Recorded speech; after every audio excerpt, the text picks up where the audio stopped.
Okay, we're working on this '08 Nissan Maxima, and the person said that there's a leak. Well, if you look everything, it doesn't. But when you undo this low side, can you hear that? There was a little leak there. And the high side, there's fine. So I think the schrader valve here is leaking. So that's what we're going to do, is we're going to change out the schrader valve. So let's do that. And then we'll recharge it and see what happens.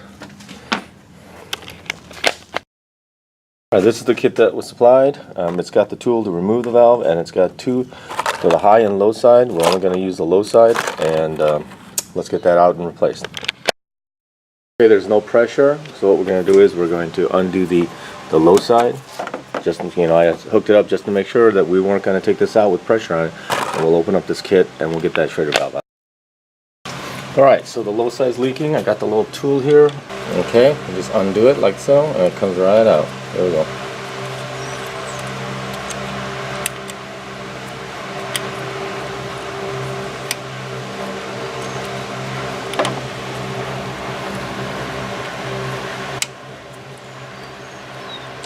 There it is. And I needed some needle nose, and then we'll pull that schrader out.